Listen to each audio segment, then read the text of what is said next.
भगवान भले ही एक हैं परंतु भक्त तो अनेक हैं, अनेकों के अलग अलग भाव हैं और उसी हिसाब से वे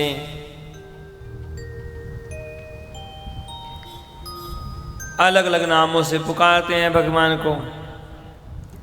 परंतु गर्गाचार्य जी की बात नंद बाबा अभी भी समझे नहीं थे।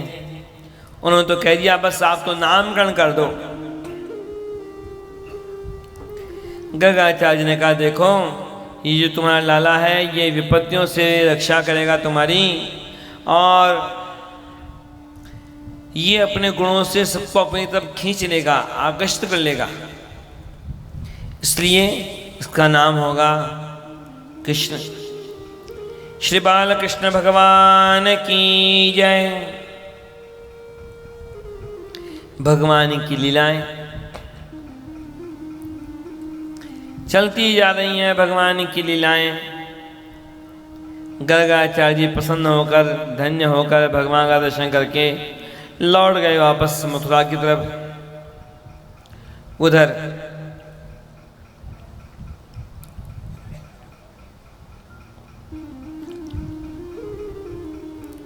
भगवान का तो नित्य नवीन लीलाएं आगे से आगे, आगे से आगे।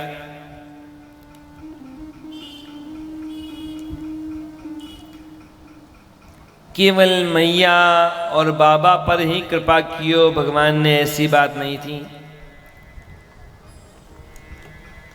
सारे गोकुल वासियों पर भी कृपा करते हैं भगवान कई तरह की लीलाओं के द्वारा।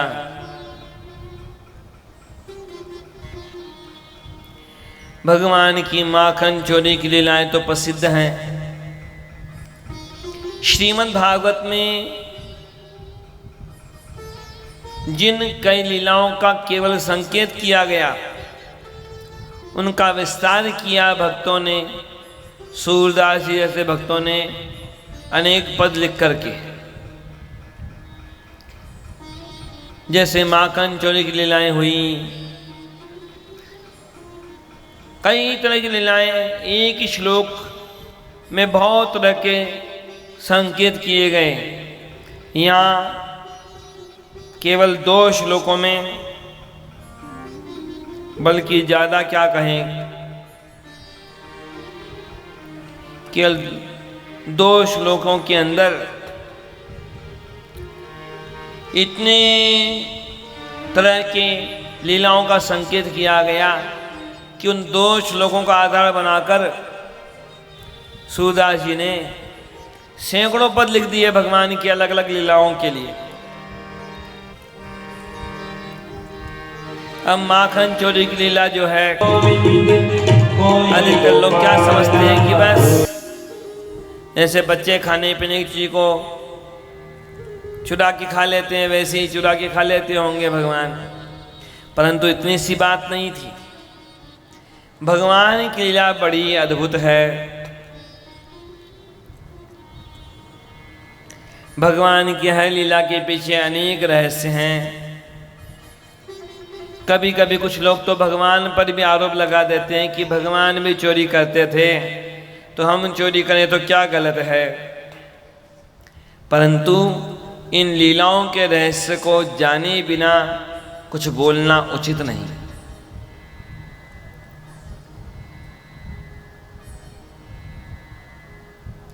क्या है माखन चोरी की लीला?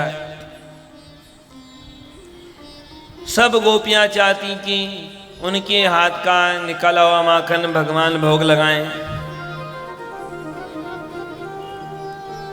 उनकी मन की इच्छाओं को पूरा करते हैं भगवान माखन चोरी की लीला के द्वारा। और जो शिकायत करने भी जाती है गोपियां, वो भी बस भगवान का दर्शन करने जाती हैं गोपियां।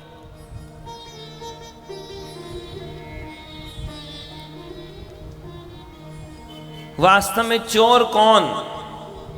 चोर भगवान नहीं है। जिस युग की बातें हम कर रहे हैं उस युग में खाने पीने की वस्तुओं को बेचना, खरीदना ये उचित नहीं माना जाता था। खाने पीने की चीज़ों पर सबका अधिकार माना जाता था। कुछ वर्ष पहले तक तो दुनिया में क्या कोई सोच सकता था कि पानी भी खरीदना पड़ेगा क्या पीने के लिए। कई जगह तो हालत ये हो रखी है कि आप दूध सस्ता मिल जाएगा, जूस सस्ता मिल जाएगा, परंतु पानी कई गुना महंगा मिलेगा।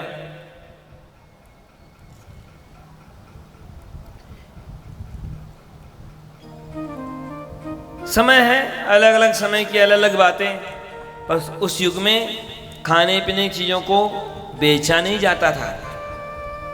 जैसे आज यज्ञोपवीत का कार्यक्रम हुआ था, तो जब श्रावणी कर्म होता है, यज्ञोपवीत बदलने का कार्यक्रम, पूजन का कार्यक्रम होता है वर्ष में एक बार, श्रावणी उपाकर्म। उसमें संकल्प होता है, हेमादि संकल्प। तो उसमें स्पष्ट लिखा है रस विक्रय, मतलब दूध, दही, मक्खन, घी इत्यादि इनके बारे में इनको बेचने को अब पाप में गिना गया, पाप में गिनती हुई उनकी।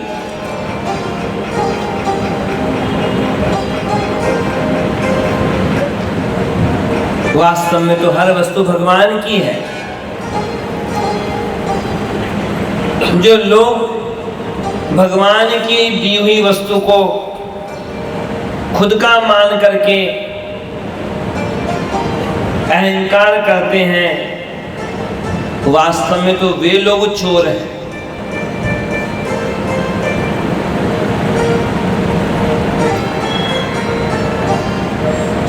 हर वस्तु तो भगवान की है। कोई कहे कि मेरी है, तो साथ लाया था क्या? साथ ले जाके दिखा दे थोड़ा सा भी।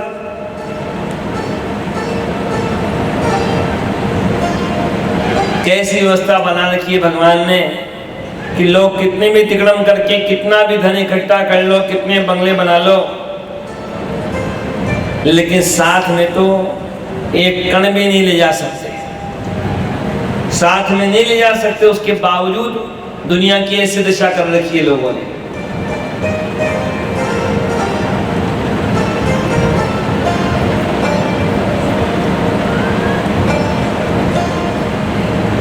भगवान तो चुराते भी हैं, तो क्या चुराते हैं? माखन चोरी की लीला के द्वारा अपने भक्तों के मन को चुराते हैं।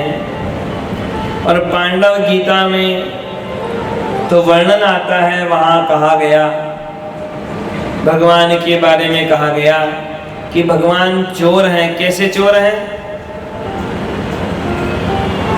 कि जो भगवान का नाम लेता हो भक्ति से, भक्ति पूर्वक स्मरण करता हो भगवान का, उसके जन्म जन्मांतर के जितने पाप होते हैं भगवान उन पापों को चुरा लेते हैं। ऐसे कृपालु हैं भगवान। नारायणो नाम नरो नराणाम, प्रसिद्ध चौर है कथित है पृथ्व्याम, अनेक जन्मार्जित पाप संचयम्, हरत् शेषम् स्मरताम् सदैव।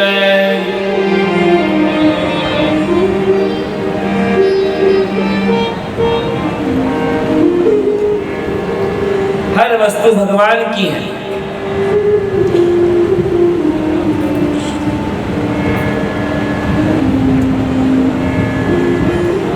अधिक से अधिक कोई दुनिया में है भी तो व्यवस्थापक है, उस वस्तु को संभालने की जिम्मेदारी है, परंतु स्वामी तो भगवान है।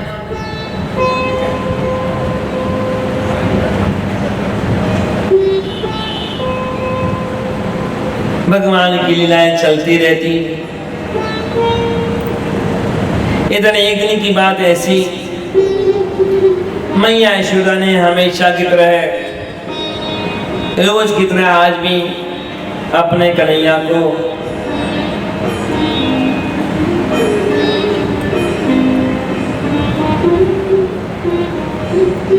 स्नान करवाया, सुंदर वस्त्राभूषण पहनाए और कह दिया कन्हैया और तो तुम्हें आ गया, चलना फिरना आ गया, दौड़ना आ गया कन्हैया, पर तुम्हें नाचना आता है कि नहीं आता? जरा मुझे नाच के दिखाओ। कैसी विचित्र लीला करते हैं भगवान, संकल्प मात्र से जो दुनिया को नचा सकते हैं भगवान, वे भगवान भी अपने भक्तों के अधीन है, मैया के अधीन है, नाच के दिखा रहे हैं अपनी मैया को।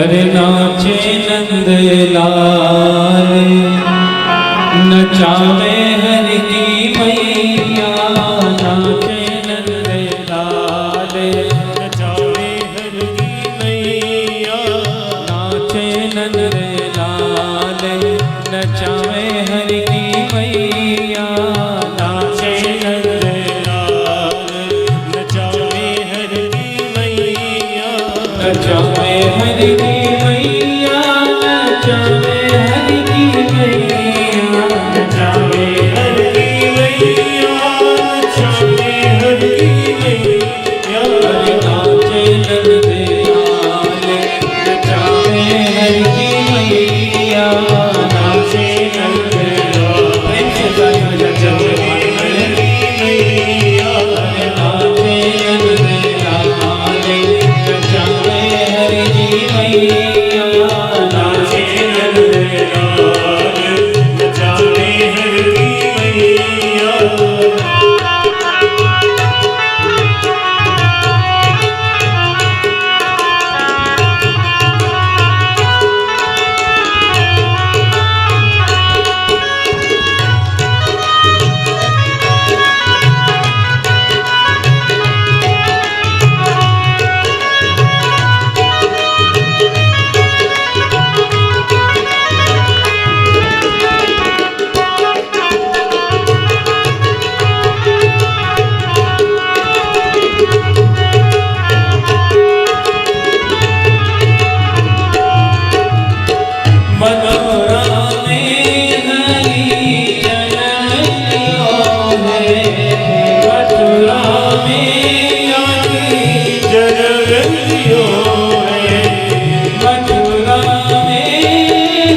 की न पहना तुझे तो न बांधे अरे मोरे मुकुट को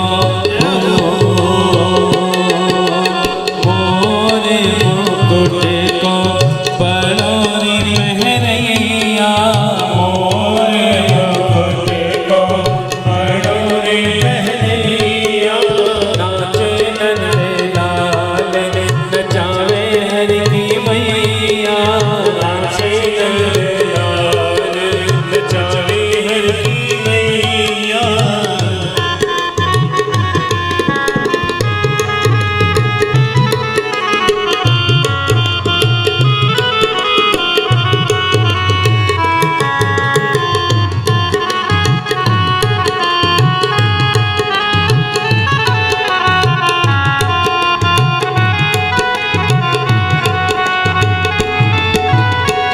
दूध न भावे याने दहियो न भावे दूध न भावे दहियो न भावे दूध न भावे याने दहियो न भावे दूध न भावे दहियो न भावे अरे माखन मिश्री कहो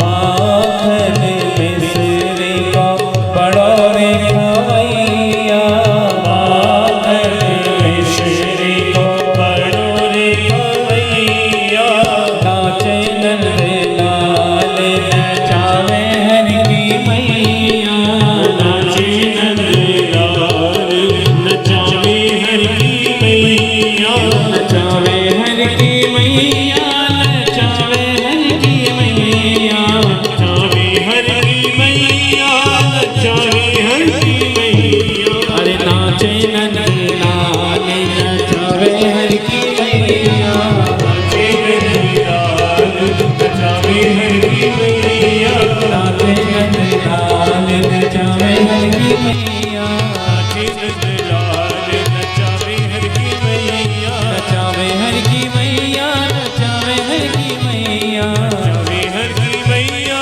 नचावे हर की मैया अरे नाचे नंद लाल नचावे हर की मैया नाचे नंद लाल नचावे हर की मैया अरे नाचे नंद लाल नचावे हर की मैया नाचे नंद लाल नचावे हर की मैया अरे नाचे नंद लाल नचावे हर की मैया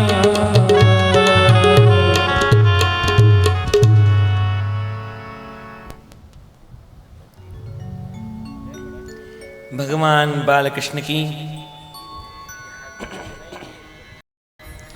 अनेकों अनेकों लीलाएं एक से बढ़कर एक।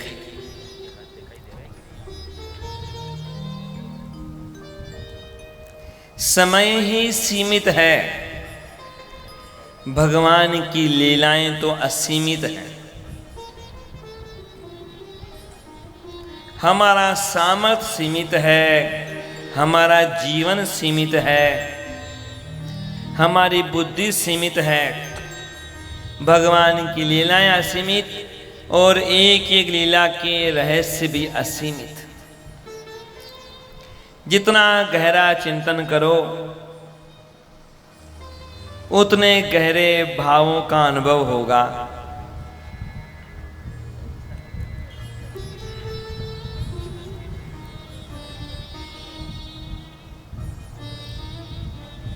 कई लीलाएं की भगवान ने, माखन चोरी की,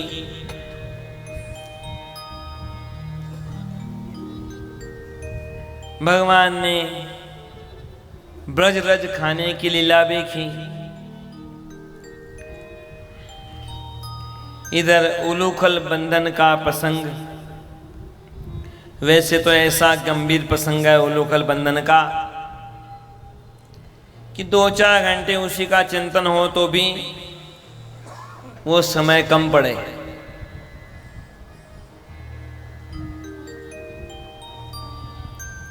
एक दिन की बात थी,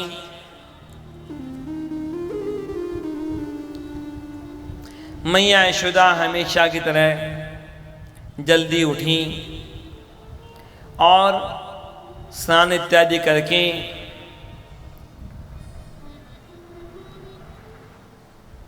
विचार करने लगी कि मेरा कन्हैया उठे उसके पहले ही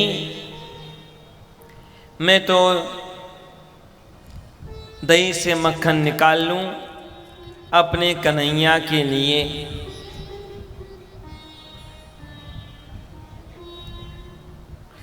एकदा गृहदासीषु यशोदानंदगिनी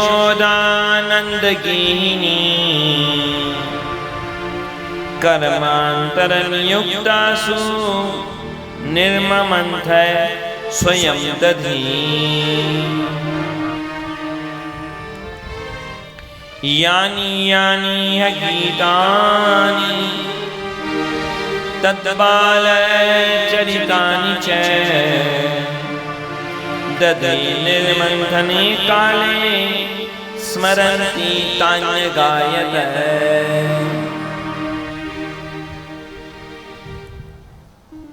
पहला शब्द आया अध्याय का एकदा।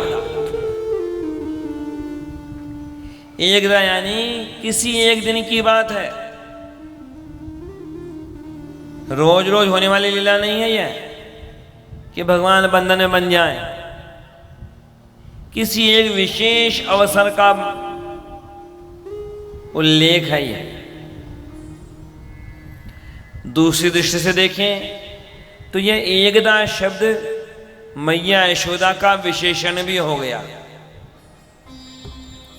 कि एकदा का मतलब क्या? एकम ददाती यासा एकदा। जैसे यशोदा नाम है, यशो ददाती इति यशोदा, वैसे ही एकम ददाती यासा एकदा, एक को देने वाली है। एक कौन? भगवान के जो बहुत सारे नाम हैं उनमें भगवान का नाम है एक। विष्णु सहस्त्रनाम में भी एक भी कहा गया भगवान को,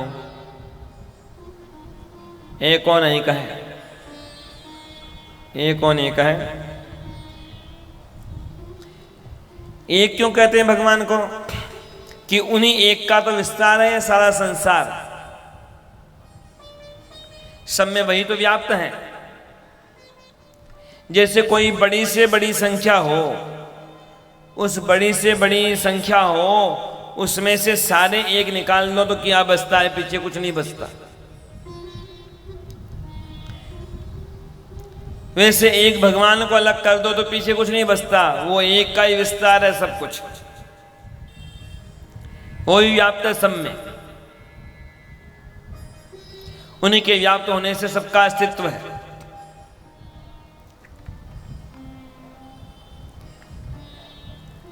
तो भगवान का नाम हुआ एक।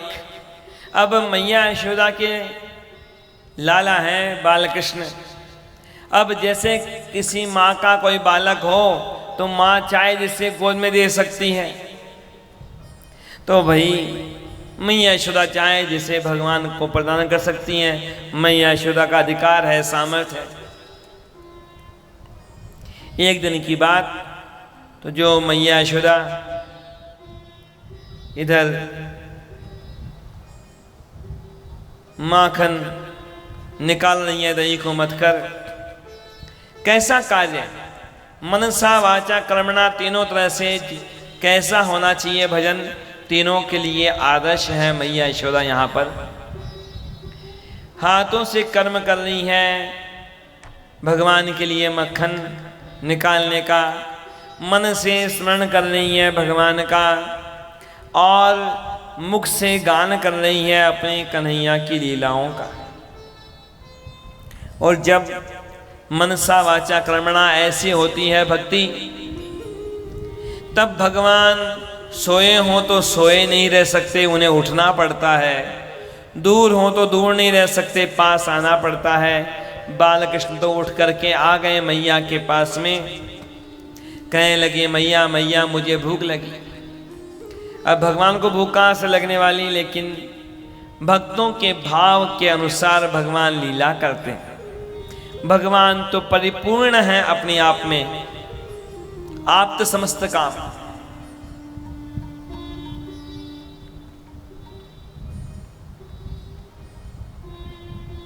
मैया ने अपने गोद में ले लिया अपने कन्हैया को,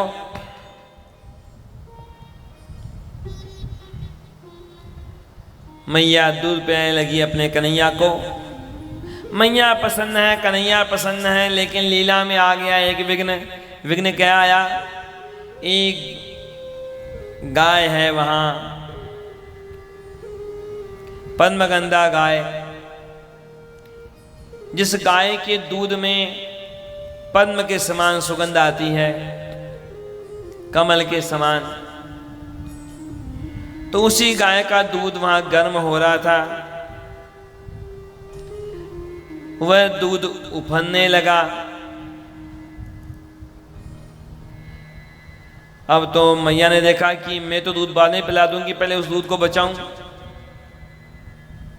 मैया दौड़ी दूध बचाने। उधर बालकृष्ण को आ गया क्रोध कि मैया को तो दूध प्यारा है, पूत प्यारा नहीं है। दाएं बाएं देखा, एक पत्थर मिला, उस पत्थर से उस विशाल मटकी को फोड़ दिया, जिस मटकी में दही को मथ कर मक्खन निकाला जा रहा था। सब तरफ बिखर गया दही दही। अब तो बालकृष्ण दौड़े, वहां से भूख भी लगी है, तो ऊखल खींच के लाए। जो पिछले दिन का माखन रखा था छींके पर, ऊखल पर चढ़कर उसे उतार लिया नीचे। और नंद भवन तो बहुत लंबा चौड़ा, दूसरे आंगन में पहुंच गए, बंदरों को इकट्ठा कर लिया, उन्हें माखन खिला रहे हैं, खुद भी खा रहे हैं। उधर मैया यशोदा आई। मैया यशोदा ने देखा, कहाँ गया कन्हैया? अरे उसने तो मटकी फोड़ दी। अब तो मैया को आया क्रोध। क्रोध किस बात का? कि कन्हैया तो बिगड़ रहा है, जिद्दी बन रहा है। इधर मैया चुपचाप पहुंची कन्हैया के पास कि बस अभी पकड़ती हूं कन्हैया को। पर कहावत है, साहूकार के 2 आंखें होती है तो चोर की 100 आंखें होती है। बस पकड़ने वाली थी मैया, इतने में तो कन्हैया ने छलांग लगाई। आगे आगे कन्हैया दौड़ रहे हैं, पीछे पीछे मैया दौड़ रही है। कैसा आश्चर्य! जिन भगवान को बड़े बड़े ज्ञानी नहीं पकड़ सके अपनी बुद्धि से, ज्ञान से, उन्हें मैया पकड़ना चाहती है।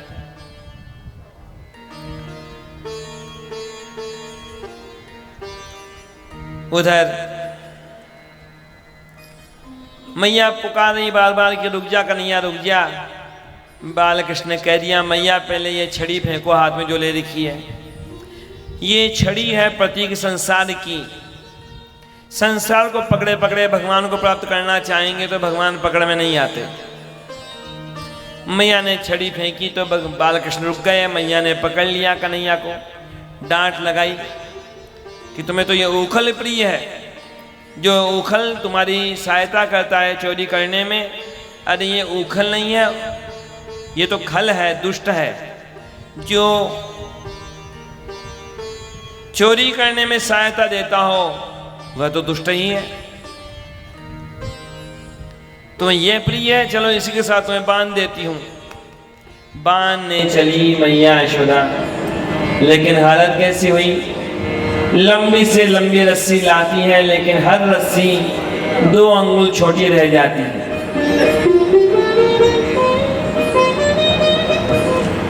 दो अंगुल छोटी क्यों रहती है रस्सी? ये भी संकेत है भगवान का कि जब तक 2 बातें नहीं बने तब तक भगवान नहीं बदले। क्या 2 बातें? भक्त पूरा प्रयास करे और भगवान पूर्ण कृपा करे। भगवान ने देखा कि मैया तो पसीने पसीने हो रही हैं, परंतु ये तो बांधे बिना मानेगी नहीं। भगवान बंध गए मैया के हाथों रस्सी से, उलूखल से। क्या है ये बंधन? भगवान तो केवल उनके नाम का उच्चारण करने मात्र से, स्मरण करने मात्र से संसार से मुक्ति दे देते हैं। उन भगवान को कौन बांध सकता है? ये बंधन है भक्ति का, ये बंधन है प्रेम का। अहो चित्रम वंदे तत्प्रेम बंधनम यद्बद्धम मुक्तम मुक्तम ब्रह्म क्रीड़ा मृगी कृतम।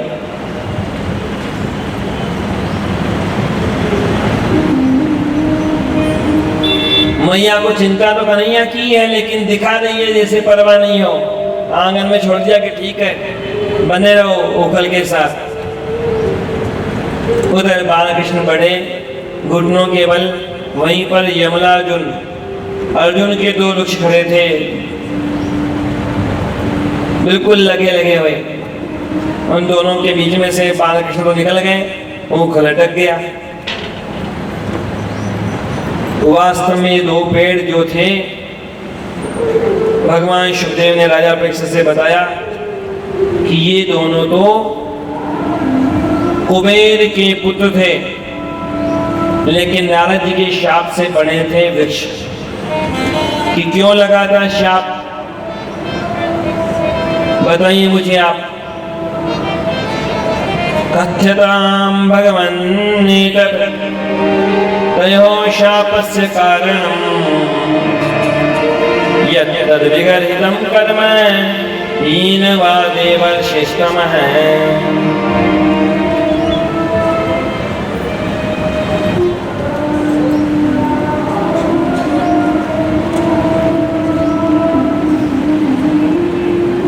भगवान शुकदेव ने कहा, राजन, कुबेर तो भगवान नारायण के भक्त,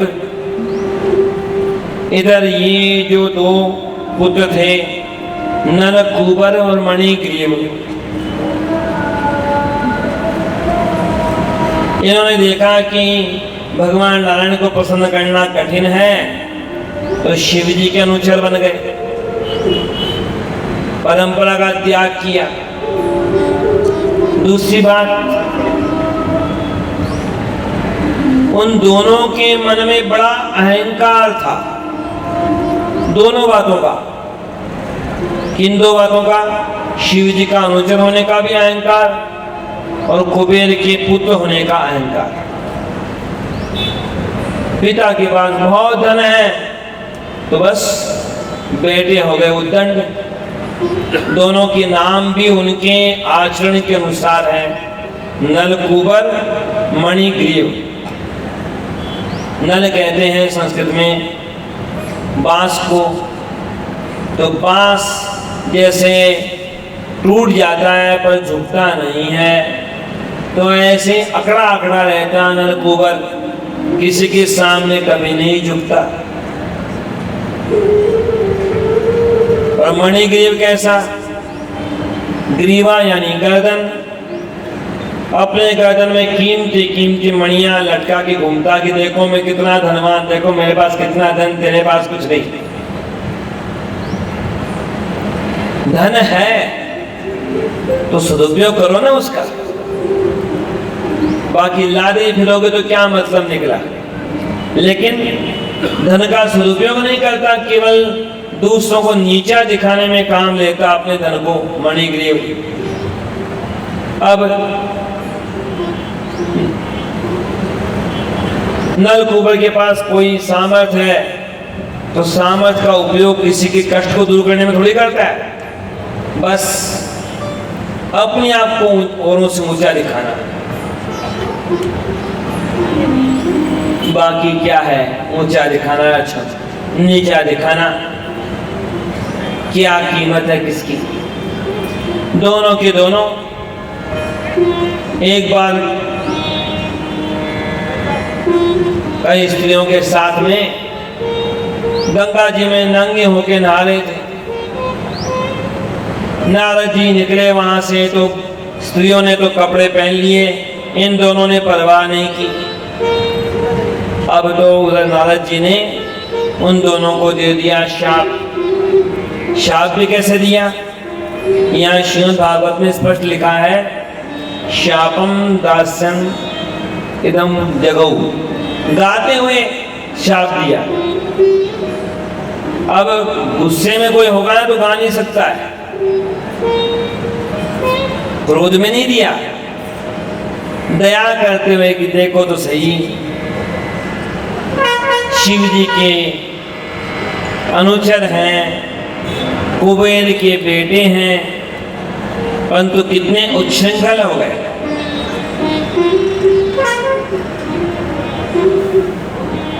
कितने बिगड़ गई। कह दिया तुम बिना कपड़ों के यहाँ गंगा जी में नहा रहे हो, अपमान कर रहे हो गंगा जी का भी। और जैसे पेड़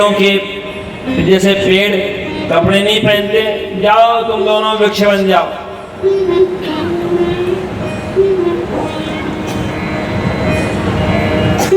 दुनिया में कई लोग नियमों का पालन नहीं करते, तो उन्हें फिर मानव का जीवन ही व्यर्थ मिला है। जो जिस लायक है उससे उसी लायक रहना चाहिए।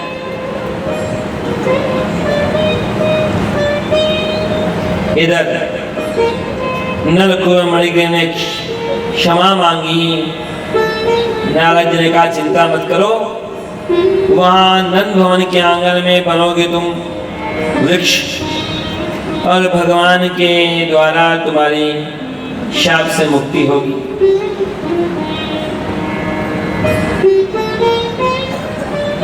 इधर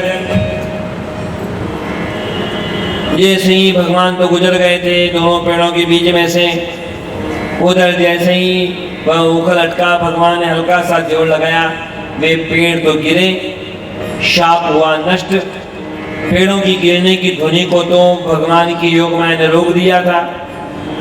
और नलकुबेर मणिग्रीव दोनों प्रकट हो गए वहां।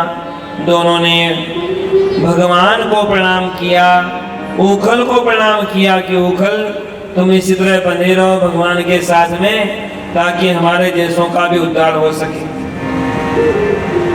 बड़ा सुंदर भाव है भगवान की स्तुति का। नलकुबेर मणिग्रीव बड़े सुंदर शब्दों में स्तुति करते हैं भगवान की कि भगवान अब तो यही कृपा कीजिए आप हम पर कि हमारी वाणी हमेशा आपके गुणों का ही गान करे, हमारे कान केवल आपकी लीलाओं का ही श्रवण करें, हमारे हाथ आपकी सेवा के काम में लगे रहें, हमारा मन आपके चरणों में लग जाए। वाणी गुणानुकथने श्रवणो कथायाम् हस्तौ च कर्मसु मनस्तव पादयोनः स्मृत्यां शिरस्तव निवास जगत् प्रणामे दृष्टि सतां दर्शनेस्तु भवत्तनूनाम्।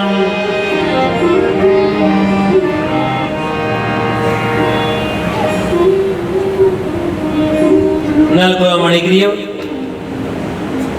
उन्होंने भगवान को उखल से नहीं खोला, भगवान की लीला में कोई भी हस्तक्षेप नहीं किया, भगवान को प्रणाम किया, स्तुति की, चले गए अपने लोक को। अब बाद में पेड़ों की गिरने की आवाज हुई, नंद बाबा पहुंचे, मैया यशोदा पहुंची, उखल से खोल दिया नंद बाबा ने।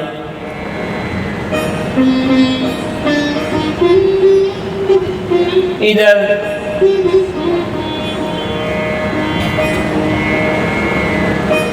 सारे गोपों की एक बार चर्चा हुई कि देखो हमारे कन्हैया पर कितनी विपत्तियां आती है। अभी देखो बिना आंधी तूफान के पेड़ गिर गए, पहले दृणावर्त भी आया था, शक्रासुर भी आया था, पूतना भी आई थी। उपनंद नाम के एक गोप थे, उन्होंने कह दिया कि ये गोकुल बहुत पास में है मथुरा के, और मुझे लगता है कि ये सब किया धरा उस कंस का है। अब कितना पास में है मथुरा, केवल यमुना जी बीच में है, यमुना को पार करो, चाहे जो आ जाओ, चाहे जब। तो क्या करना चाहिए? उपनंद ने कहा कि थोड़ी दूर चलो यहाँ से, तो वहाँ बड़ा सुंदर स्थान है वृंदावन नाम का, तो वहीं पर हम नया गांव बसाएंगे वहीं पर रहेंगे सब। वनम वृंदावनम नाम पशव्यम नवकाननम गोप गोपी गवाम सेव्यम पुण्याद्रि तृणवीरुधम।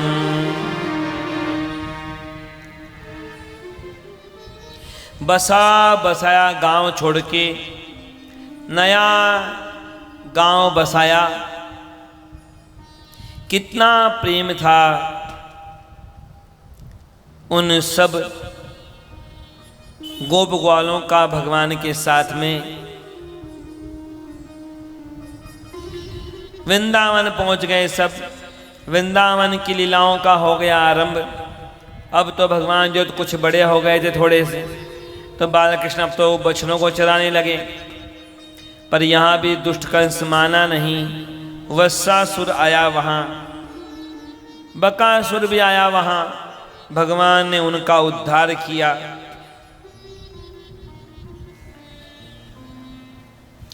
भगवान अपने सखाओं के साथ नई नई लीलाएं करते रहते हैं रोज। इधर एक दिन भगवान ने अपने सखाओं से कहा, सखाओं कल हम सब यहाँ घर पर नहीं करेंगे भोजन, कल तुम सब अपने अपने घरों से कुछ न कुछ लेके आना, वन में ही भोजन करेंगे।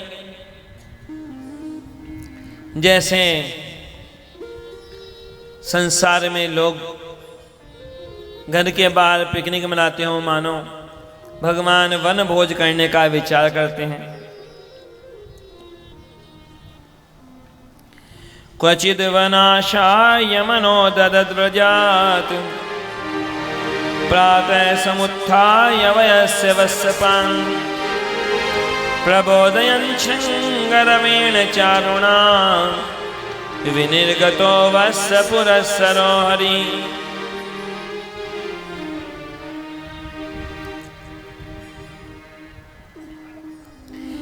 अगले दिन भगवान श्री कृष्ण अपने सखाओं के साथ, बचनों के साथ चल पड़े वन में। आगे से आगे सब प्रसन्न हैं, परंतु कई दुष्ट होते हैं जिन्हें दूसरों की प्रसन्नता सहन नहीं होती। कंस का भेजा हुआ असुर आ गया, अघासुर। विशाल अजगर का रूप बनाया उसने। मुंह खोल के लेट गया रास्ते के किनारे। पहचान नहीं पाए वे गोप ग्वाल उसके खुले मुंह में घुस गए कि देखें ये क्या गुफा है, कैसी गुफा है। बच्चों के साथ प्रवेश किया उन्होंने। भगवान ने रोका था पर परवाह नहीं की थी उन्होंने। भगवान ने सोचा अब क्या करूं, दोनों काम करने हैं, सखाओं की रक्षा भी करनी है और इस दुष्ट का वध भी करना है।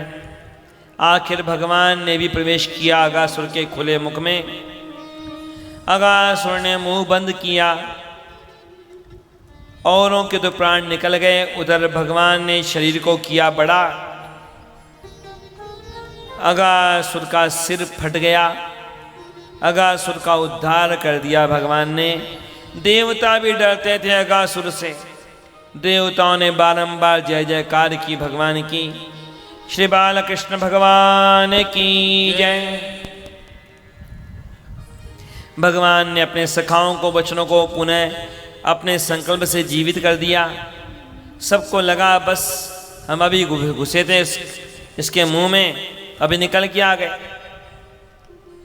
भगवान शुकदेव ने राजा परीक्षित से कहा, राजन, भगवान ने जिस दिन अघासुर का वध किया था, सखाओं ने 6 महीने बाद वहाँ वृंदावन में कहा बाकियों से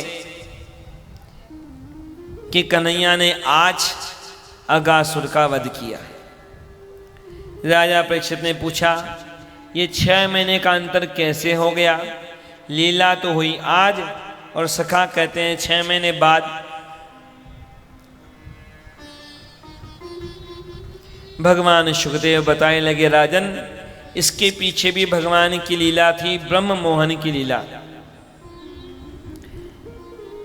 बताने लगे भगवान शुकदेव कि राजन, भगवान पहुंचे थे आगे अपने सखाओं के साथ, एक सुंदर स्थान देखकर भगवान बैठ गए अपने सखाओं के साथ कि सबको भोजन कराया जाए। और उसी समय ब्रह्मा जी आए।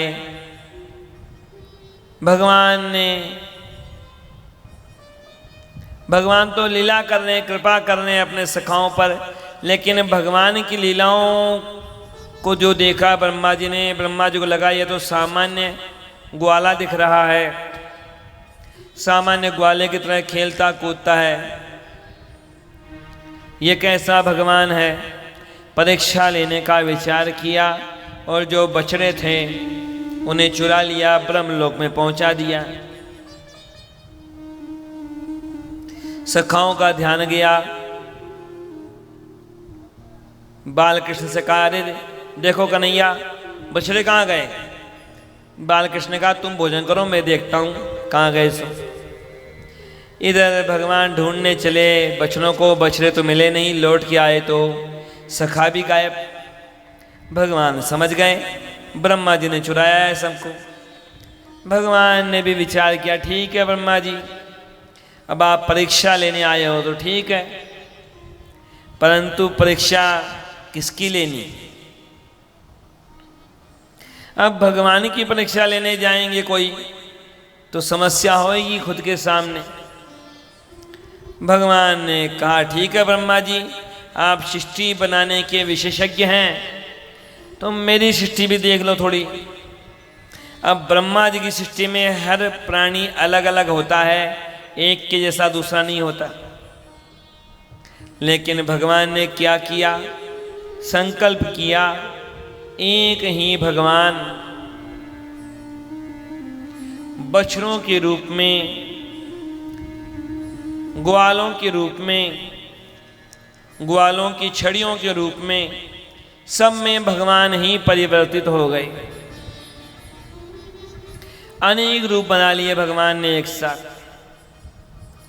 यावद वत्स काल्पक वपुर यावद करांग्र्यादिकम यावद यष्टि विषाण वेणुदलचिग यावद विभूषाम्बरम यावच्छील गुणाभिधाकृतिवयो यावद विहारादिकं सर्वं विष्णुमयं गिरोंगवद जह सर्वस्वरूपो बभौ।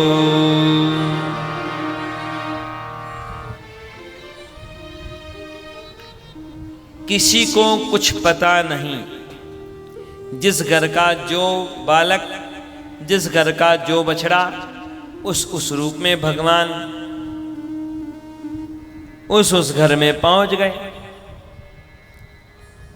जिस दिन ब्रह्मा जी ने चुराया था बछड़ों को, सखाओं को, बलराम जी गए नहीं थे उस दिन साथ में। इधर 6 महीने बाद की बात थी ऐसी, बलराम जी भगवान के साथ हैं और बलराम जी को कुछ स्वाभाविक नहीं लगा कुछ। बलराम जी ने कह दिया कि कन्हैया ये क्या बात है, ये क्या है तुम्हारी माया। भगवान ने कह दिया कि देखो ये सारे सखा, ये सारे बछड़े इस समय मैं ही हूं इनके रूप में।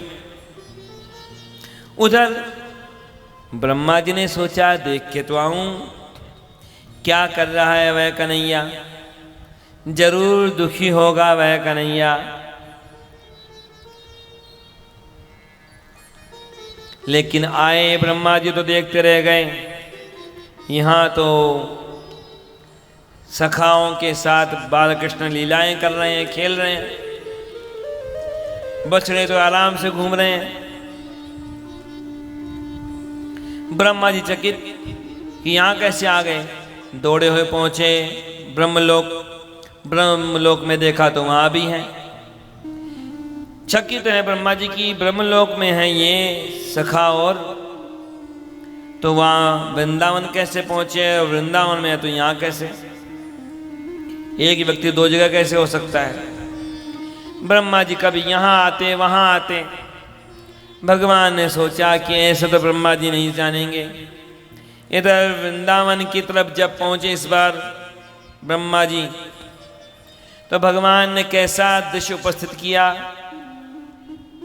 कि देखते रह गए ब्रह्मा जी। यहाँ भगवान के सामने कई तरह के ब्रह्मा आ गए, कोई 4 मुख वाला ब्रह्मा, कोई 16 मुख वाला ब्रह्मा, और जो सखा थे उनके बछड़े थे, उनके छींके, उनकी छड़ियाँ, अनेक रूप बन गए भगवान के वहाँ पर। और अलग अलग ब्रह्मा अलग अलग भगवान के स्वरूप के सामने जाके उन्हें प्रणाम कर रहे हैं। अब जो देखा ऐसा दृश्य, ब्रह्मा जी चकित रह गए। भगवान बालकृष्ण के सामने जाके हाथ जोड़े, स्तुति करने लगे भगवान की।